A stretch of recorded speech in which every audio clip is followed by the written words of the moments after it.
Nobody's ever been over the last 3 years more late than Jerome Powell on inflation. Now he wants to potentially be late again on the inflation topic. But Brian, you know who's never late? Never late for the job. That's Service Station Equipment, your residential tank specialist. Dougie, the tank man, he's always on time, whether it's getting you set up or getting the job done. They're quick, they're clean, they're efficient. They take care of all the state and town regulations, the environmental. They do a perfect job, and they're always on time or ahead of schedules. Service Station Equipment, your residential tank specialist, the highest technology on residential tanking needs. You need an oil tank removed. You need one installed. Service Station Equipment, your residential tank specialist. 1-800-801-TANK, 1-800-801-TANK. They're the opposite. Like you talked about Trump and Jerome Powell standing next to each other. It was like fire and Very ice. different personalities. It was oil and vinegar. It was very different.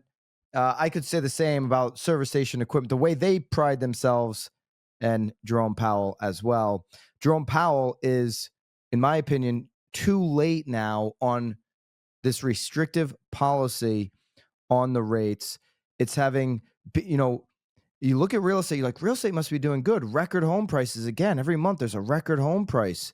Yeah, well, we're down to 4 million seasonally adjusted annual transactions, the lowest level since 1995. We just have a couple more people living in this country since 1995. If you haven't been paying attention, why are transactions so low? And it's 3 years. It's a 3-year real estate recession. Unaffordability is high. Transactions are incredibly low.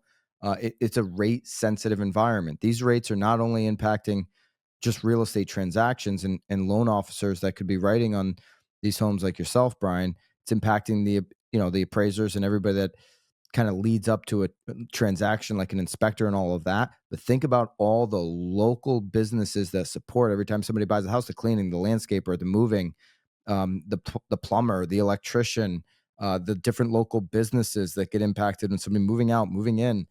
There's just a huge flow through to the economy. Residential real estate makes up 17% of the GDP. And so, handcuffing this industry is, like, Trump gets it. Bill Pulte from the FHFA, these guys get it. They've got their bill in. They're getting their trade deals done. A lot of people like Jerome Powell are getting spooked about tariffs. The data doesn't show the tariffs are an issue. It's an income producer. And the last piece of the puzzle is getting rates in alignment. And year 250 for the U.S. in 2026 takes off. It's a huge economic boom if rates come down. They don't got to come down all that much for the launch pad to happen.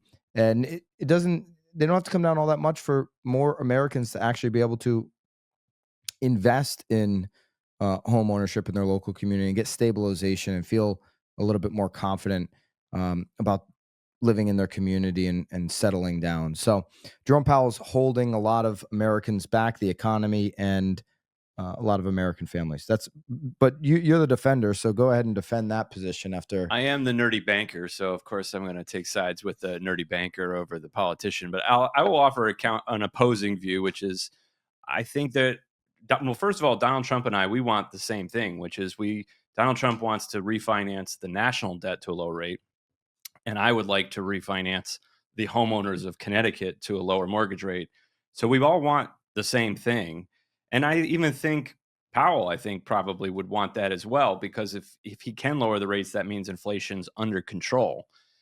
However, my concern is that Trump might be shooting himself in the foot a little bit, because by him telling Powell to lower the rates, it creates a situation where Powell feels like he has to demonstrate that he's independent from the president. And so the concern is, well, if Powell does cut rates at the July meeting, the perception that he could be that he gave in to Trump's wishes. So if I'm putting myself in Powell's shoes, I could almost see him delaying the rate cut on purpose, just to create a perception that he's not doing it because, I think he's doing it because he doesn't want to make it look like he's listening to Trump. So I think Trump would have a better chance of getting lower rates if he just kept his mouth shut. He's definitely doing it on purpose. Now the debate is between that, there's a whole separate debate. Is he doing it to ensure that there's this perceived separation between the Fed Reserve and the federal government? Is he doing it because he really is afraid of the tariff negotiation boogeyman and the impact on inflation? He doesn't want to be the Fed chair that lets inflation get back out of control. Some of that too. Or is he doing it because he lives in Chevy Chase, Maryland, and every time he goes out to dinner, it's with a complete lefty Democrat? So there's one of those three arguments that are obviously true. Maybe it's a combination of the three. I will say, though, Jerome Powell fanclub.us is an available domain. I can buy it. Is .us right now. Oh, .us, not .com. Yeah, we want .coms, Bobby. Yeah. All right. .us. We could sell Jerome Powell. Well, it won't be available after this airs. Somebody's gonna. We'll send Jerome Powell and Brian Skelly coffee mugs on that. JeromeFanclub.com. Is that's available? But that's available. Jerome Fan Jerome. Club. Yeah, no last Powell. name. Yeah. All right. Well, you keep looking for domains. Listen. So the problem with your argument is that Jerome Powell has already played politics once since inflation kicked in. And we went over this, I think, last week on the radio show when he convinced Congress to spend that last $2.3 trillion in 2021 during the beginning of the Biden administration. Said this is your last chance to print money.